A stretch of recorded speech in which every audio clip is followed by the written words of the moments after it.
Well, good afternoon, and thank you for joining us. I'm proud to be joined by my colleagues, the Vice Chair of the caucus, Javier Becerra, soon to be the Chair of the caucus and operating in that capacity in the 113th Congress. Our new Vice Chair, Joe Crowley, who joins us today as well, and a person I'm fond of calling Sergeant Major Tim Walz, who is spearheading our effort on a discharge petition. Well, we just came from an important caucus where, again, in the aftermath of a Christmas gathering at the White House last evening, we still remain optimistic and that we can get something done in this Congress. We remain optimistic because we believe it's in the best interest of the American people. We have heard all kinds of data and statistics about where the American people are in terms of a sense of fairness and a sense of balance, and I think the President has got it right and continues to preach the kind of message that I think the nation needs, one of a compromise, but one of a surety that we're going to be looking out for the interest of the middle class and the protection of Social Security, Medicare, and Medicaid for the people who are in such desperate need of those great programs that are the hallmark of our country. We have repeatedly said in our caucus again today, just affirmed that job creation equals deficit reduction. And we must put the country back to work. We have proposals that are on the floor.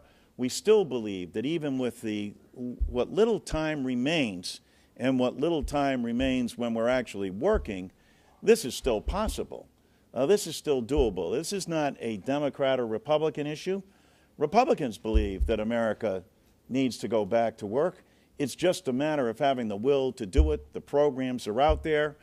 Compromise can be made around the streamlining of regulations to make sure that we're putting people back to work. If Chris Christie and Barack Obama can get together on that, and with the wake, and I know Mr. Crowley knows this firsthand, of what's transpired and how the impact of our infrastructure has taken place along the eastern seaboard, is something we ought to be able to rally around immediately. And of course, everyone deserves a $250,000 tax break. We all agree on that. So why not just simply adopt it? And then come back and we'll have time to address the issues as they relate to bending the cost curve on health care and focusing on the vast inefficiencies, the fraud, the abuse, and the waste that totals more than $750 billion annually. And when, as from the chairman of the Aetna from my district said, listen, it would be a way for us both to bring down the deficit, but also make health care affordable, accessible, and functional for the American people, something I believe that we must do. With that, let me introduce the chair-in-waiting, Javier Becerra. Mr. Chairman, thank you very much, and it's been a pleasure serving with you as our chairman of the caucus. December. How many families do you know that are sitting down right now trying to do some quick math on their finances and figure out how they can stay within their budget and still have a little bit left over to buy the gifts for the kids and all the loved ones so that it can be a Merry Christmas, great holidays for all of America's families? They don't have any choice but to figure out how they're going to make sure they can squeeze in some money to buy those gifts. Failure is not an option for them come the holidays. And on Christmas Day, for a lot of families, you're going to have a lot of kids who really want to wake up with bright eyes and ready to really enjoy the day. Well, if America's families, as tight as budgets have been over the last few years for them, can figure out a way to reserve a little bit to make sure it's a great holiday, then we in Congress should be able to follow suit. The American people are way ahead of the politicians when it comes to this stuff. Failure should not be an option.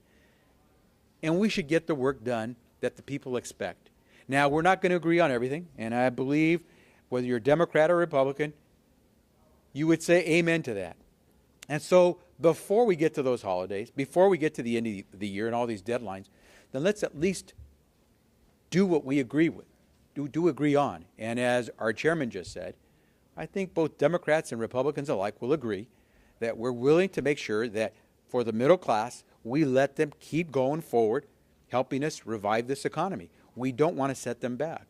And so why not do what the Senate did several months ago in passing a bill bipartisanly that protects the middle class from seeing their taxes raised.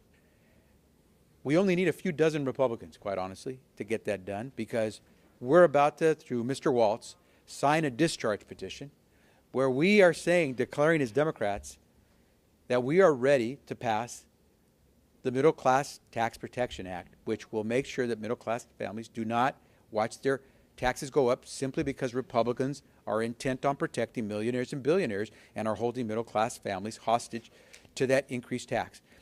We believe that we could end December, certainly before the holidays, on a really good note, maybe still having some disagreement, but at least let's agree that we're not going to let the American people watch Congress play this game of chicken right before the holidays, where the American people are the hostages, when we know that we have bipartisan agreement on protecting the middle class. And so we are thrilled that Mr. Waltz has taken the lead on this, and I know that we're anxious to try to get this going, because while we may have disagreements, that should not stop us from moving forward where we both agree bipartisanly we can get things done. And with that, let me welcome the incoming Vice Chairman of the Democratic Caucus, Mr. Crowley from New York. First, thank you, Tim. Appreciate all that rousing applause. Let me thank both John and Javier for including me today in this press conference and for welcoming me to the leadership of the House Democratic Caucus. I'm very pleased to be here at this very important moment in time in our nation's history as well. And I agree with both John, Javier, and I should say as well with Tim Walz, and I won't steal your thunder, Tim. What you do today is important, not only, I think, for we as a caucus in terms of setting where we are, where we are at, but I think and also a strong message that the American people sent almost a month ago, that they want to see this Congress working to get things done. They reelected the president. The president ran on an agenda of giving a tax break to 98% of the American people. And that opportunity is before us. The Senate has worked their will.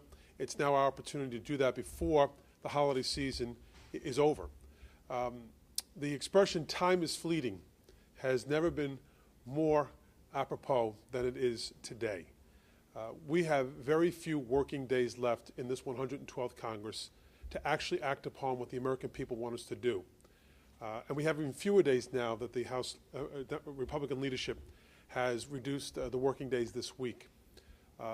We can still get this done, but it's going to take an effort to work, as I said before, as the American people want us to do, in a bipartisan way to move forward. And I know that we have the opportunity to really set the agenda straight today.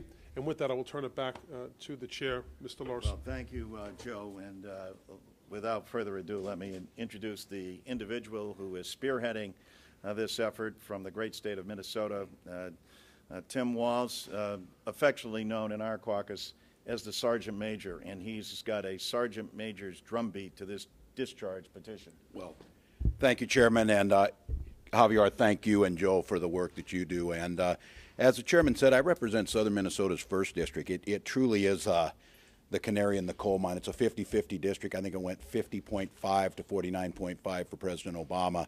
Long history of pretty centrist on issues, but very pragmatic. It's farming district. Includes 2 of the most efficient healthcare systems in the world, the Mayo Clinic and Gunderson Lutheran, spearheading some of the reforms there. But I have to tell you, what came through loud and clear during this last campaign season from the people in southern Minnesota, and I would argue across the country, was Why don't we try and focus on the politics of the possible of what we agree on, move those things, and then come back later to the things where we disagree. And this issue of a discharge petition to move forward, this is an issue we all agree on. There's not a single Republican who signs this is violating any pledge they took to raise taxes. This is simply going to ensure that we fix that middle class tax cut. The bulk of consumer spending falls within those people. It provides the certainty that you heard Javier talk about during a very important economic time to spend some money during this. And I think it sends a strong signal that the kabuki dance that all of you have been covering that goes back and forth or whatever, maybe there's actually another component of this, and it's the 435 individual members who have to go back home, look their constituents in the eye and say, what did you do to make this different? So all we're asking for is that folks are going to vote for this. I would argue almost every single person in the House will eventually vote for this anyway. We know it can be done. The Senate knows that they already did it. The President said he would sign it. Imagine that by the end of the week, if this is brought forward, we have an honest debate about one another. We congratulate one another for agreeing on this. We send that signal to the American public that we can break this logjam, and that's set in stone. I think it changes the whole conversation going forward. So I'm certainly honored to be able to lead this forward. I think it comes out of that kind of that Midwest pragmatism that says we're all going to have to compromise for the good, but don't hold up.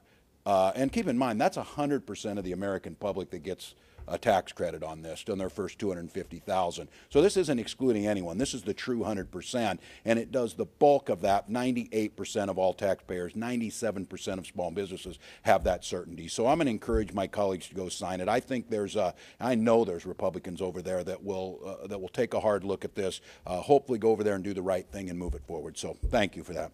Chairman? Thank you. Thank you, Tim. Well, questions? The Republicans would like to see the Medicare eligibility age on the table in these negotiations. They've suggested 67. Is that something you think Democrats could support as part of maybe a bigger deal? Do you think it's fair that it's on the table? Well, I think the President has been very clear, and clearly so has our caucus, that while we think that everything should be on the table for discussion, we do have very deep, abiding concerns about where cuts would be made specifically and how fair and balanced it is. And so our criteria, as the President said, is that it's got to be fair and balanced. If it's fair and balanced, it should be part of a discussion.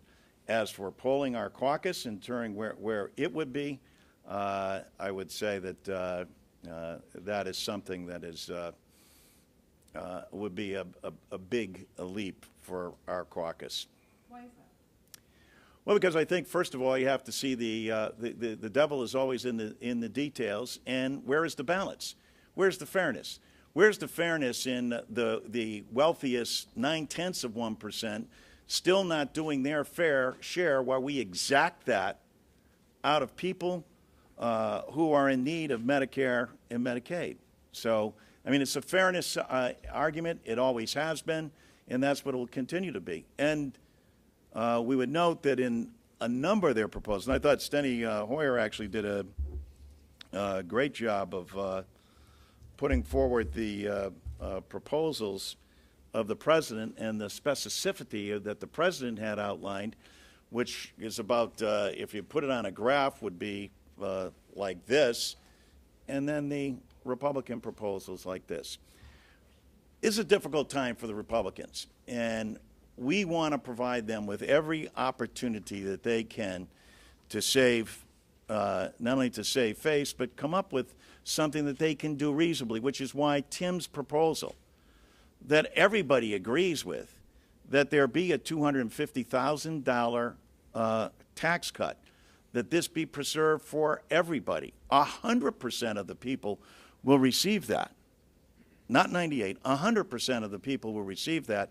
So why not go forward with that when we can all agree on it? Here's the President's proposal. Now, it's so small, it's in small print because it's so detailed and so specific.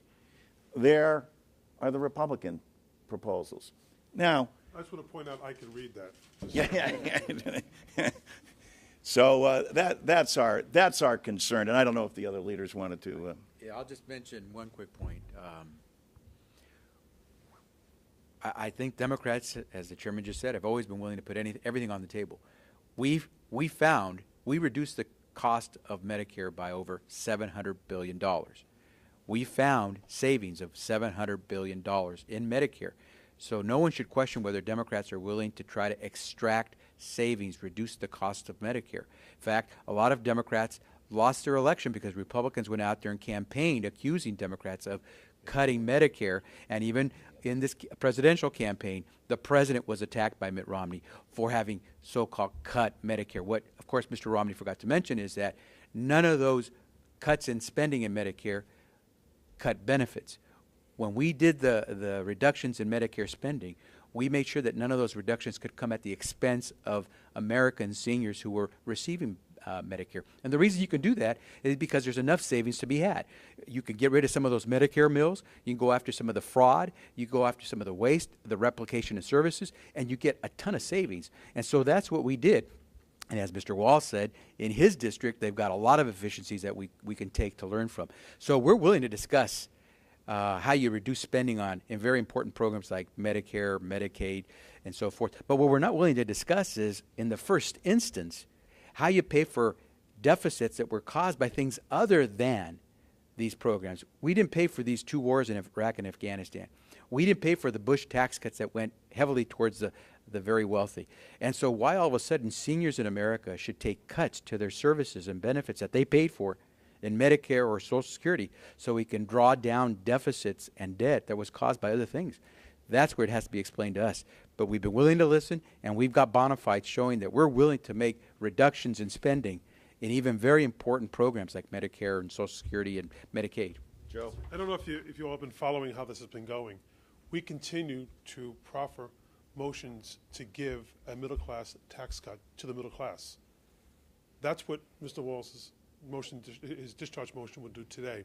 They continue to obfuscate, to blur the lines here by bringing in newer and newer issues, to protect the wealthiest 2% in this country, to divert the discussion from them to other means of savings. And so I would suggest that, as Mr. Becerra said, we have also offered savings that we see in waste, fraud, and abuse within the Medicare system that we're willing to discuss. What we want them to do is to stop talking about the protection of the wealthiest 2% and talking about giving a tax cut to the middle class in this country. Mr. Larson. Yeah, yes, and just a final point on that, because I do think it has to be said, and I said it in my opening remarks, because I think Mark Bertolini's got it right. You know, when you look at the cost of health care, and as we're headed towards the opening of an exchange in 2014, that we know that the costs associated with our deficit in getting that under control all relate to bending that curve. And when the rest of the world is at 8 to 9% of gross domestic product that they spend on health care, and in many instances offer universal health care, and we're at 17%, and even with Obamacare aren't quite there, isn't it fair for us to look at bending that curve and bringing those costs down? And what we know is this, that if we work together, taking a Republican concept, Romney Care, and having exchanges and work to bring to bear on this issue all of our innovation, all of our technology, all of the great capability and genius of the American people, we know we can reduce these costs. And the fairness argument is it fair to always lead with reducing it on the backs of the beneficiaries as opposed to what the root problem is of the cause and the expense? Yes, sir. So there's been a lot of talk about using tax deductions and loopholes to raise revenue or getting rid of those. Stepping aside from the debate about whether or not it should be deductions or tax rates, how do Democrats feel about the mortgage interest tax deduction and whether or not that should be tampered with, or whether or not that you could get raised revenues by reducing deductions on mortgage interest rates? When you take everything and you look at everything in a comprehensive manner, and in the total aspects of tax reform in general, everything should be included on the table. Having said that, this is the backbone of the, one of the backbones of the middle class. And clearly, we support and feel very strongly about sustaining the middle class who use that mortgage deduction and mortgage buildup to, for the most part, pay for college education as well. So So you feel that dealing with the mortgage interest deduction would hurt the middle class? if you take it in isolation, it depends on what else, how you balance it off. Again, I think the rubric here for us is it's got to be balanced, it's got to be fair, it's got to be comprehensive in its nature. We're certainly willing and think that it should be on the table to be discussed, but we don't think, that randomly you can pick things out and then without understanding the unintended consequences that would provide. Mr. Chairman, if I could add, I do have a reform on that. Address the cameras. Yes, on the mortgage interest deduction, as we talk about reforms on that, I've had a bill that I've been sitting out there trying to garner some Republican support on that takes away the mortgage interest deduction for yachts that count as second homes. It's those types of things that we're talking about. Mr. Larson's talking about the school teacher trying to make sure that it's affordable to buy a home to raise their children in Mankato, Minnesota, while there's a mortgage interest deduction that's available to people who buy yachts that include galleys, sleeping berths, and all that. That's coming from the person who represents the land of 10,000 lakes. I don't see any yachts in Minnesota. So that's the type of reform we're talking about. But the first thing Mr. Larson pointed out again is instead of talking about and signing on for that, they come to the middle class one. I think that's where the frustration and fairness lies. If I can just ask a question about, we've heard from you all this morning and also from Senator Hoyer this morning that, there needs to be some give and that you guys are willing to give. But where does this give come in? You talk about balance and fairness. I remember a conference meeting, caucus meeting last summer on the debt ceiling where the administration came in and talked about change CPI. And everybody came out of that and said, no, we're not going to go for that. This sounds very similar, like you've doubled down on your position. So where's the give? Go ahead. No, go ahead, and I'll follow. Well, first of all, we start with the Budget Act itself with more than $1 trillion that has been reduced in a very difficult economic recession. We start there, and then we say, okay, we've put a very significant down payment in during the midst of a recession. When Democrats in general believe that what we ought to be doing is making enormous investments in infrastructure improvement so we can put the country back to work. And so we've put the down payment on the cuts. We haven't seen anything by way of job creation, which directly impacts deficit reduction. And we've said we've been willing to discuss how we further, you heard the chairman talk about $750 billion that was taken out of Medicare already, that the ARP and everybody else recognizes was inefficiencies that can be taken off of the table.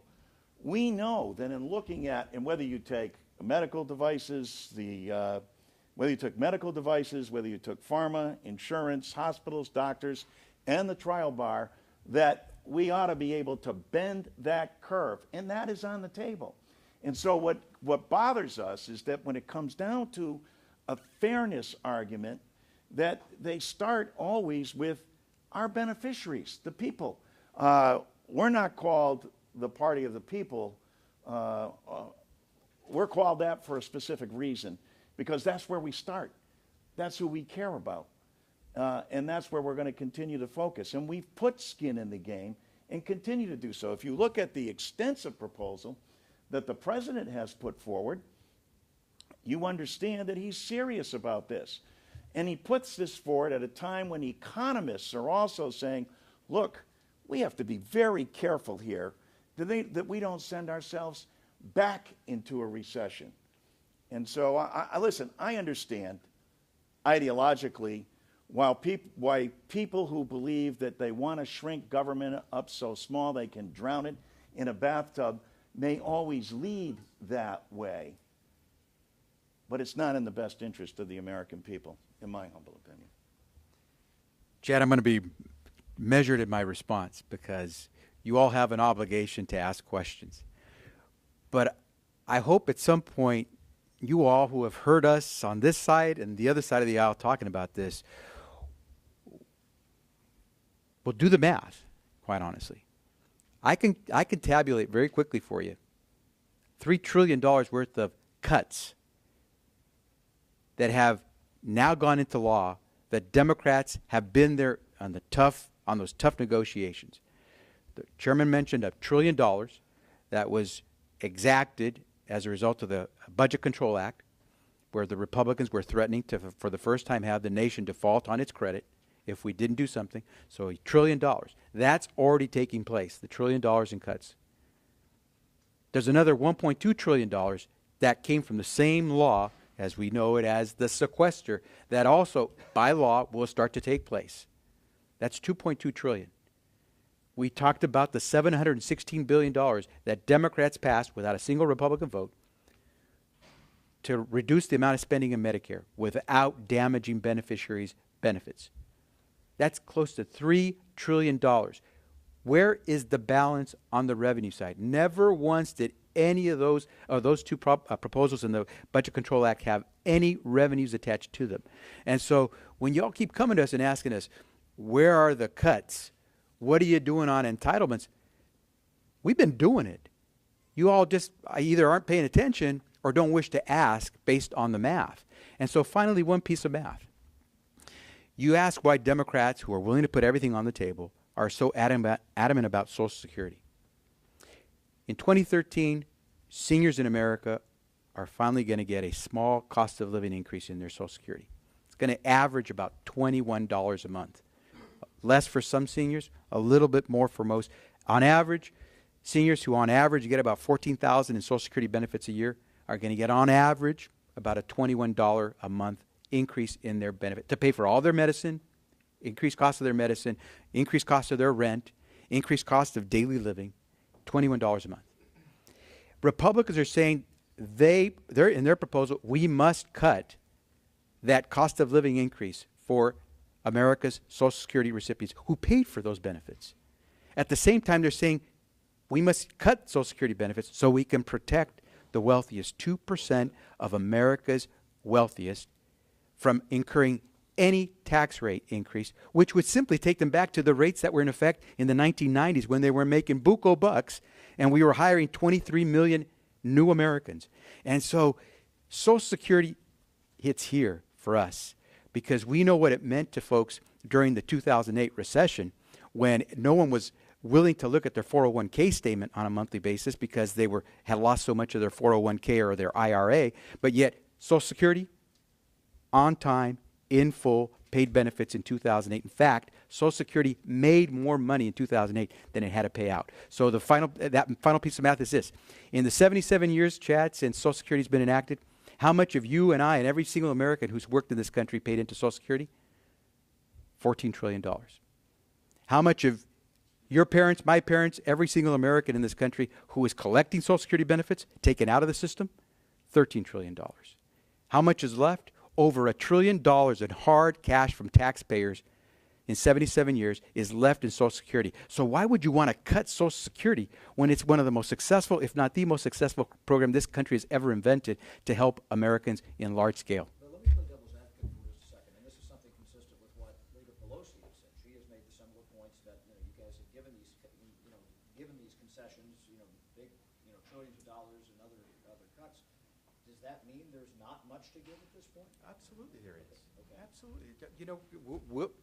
We'll sit down and have a balanced conversation and negotiation on everything, whether it's Medicare and all the rest. When the Republicans decide that they're going to get off this dime and say we have to protect the wealthiest 2% of Americans, 98% of America should not be held hostage to that. And so we're prepared. And until then, let's do this. Let's not just fight and do the kabuki dance, as every one of us has said. Let's at least dispose of the issue where we all agree. Yeah. Protect the middle class from that tax rate increase. Let's get the rest of the work done. But we don't need to hold people hostage in America while they're trying to figure out how they have a good holiday. On Social Security, the president has included his plan, the idea of extending the payroll tax cut for another year. Is that something that you would support? Right, Joe. Well, I think that, for one, the payroll tax cut has put money into the hands of people who need it the most and are actually putting it right back into our economy.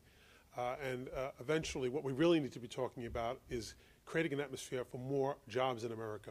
As Mr. Larson mentioned earlier, what we need from this Congress is an infrastructure bill, one that will put people back to work and contribute furthermore to the growth of our country. We need to be talking about a growth agenda and not simply about patchwork. So I think for the moment right now, I think that that is something that we certainly would support. We have supported and will continue to support as well, to keep money in the hands of people who need it desperately right now. And again, just one other point, and make it very clear, as Javier has made clear as well. We continue to be sidetracked by issues taking away what clearly is the focus of what we should be talking about, and that is the 98% of the people in this country who, if we pass the measure by Mr. Walsh that he has offered today, would give every American who earns up to $250,000 a tax cut. Every American, including the wealthiest amongst us. And at the same, what we have here is being held hostage, that same 98% of America, clearly by the Republican caucus, to protect the very wealthiest in this country from paying, look, not a fair share. It's what the responsibility of this great ship of state that we have. We have to get our ship of state continuing running in the right, moving in the right direction, and we're getting there. We're going to right this ship of state, but it's going to take cooperation. The American people have spoken. They did it this past November, and I know it takes a little time for things to sink in here, but that did happen, and there are consequences to elections, and it's time now that we act upon what the American people want us to do. That is, pass a tax cut for the 98% and for the middle class in this country, and for all Americans, quite frankly, and then get on with the business of actually furthering righting this ship of state. So what about the argument that the payroll tax cut kind of damages the fundamental promise of Social Security, that it's something you pay into and then you get out? No, it doesn't. We would not support it if it did that. We made certain that if we were going to do the payroll tax cut, that none of the Social Security monies that would go into the system would be denied it. And so what we said was what we do with a number of other programs, the general fund, replace the monies that would have gone into the Social Security Trust Fund. By the way, in that quick math, 14 trillion minus 13 trillion gives you 1 trillion of unused Social Security funds. I didn't include in that Social Security Trust Fund monies the $1.5 trillion that those $1 trillion earned in interest by having sat in Treasury bonds for decades. And so you actually have a surplus in the Social Security Trust Fund of $2.5 trillion, real money. And so therefore, it's available. And none of us believes that we should do anything to undermine it. We would never support any tax cut proposal that would undermine Social Security, only if we had a guarantee that the money would be, that is temporarily left out of Social Security by reducing the payroll tax, only if we know that it's replaced by general fund monies, would Democrats support the payroll tax cut holiday. And under those terms, we did support it, and we would support it. Thank you very much.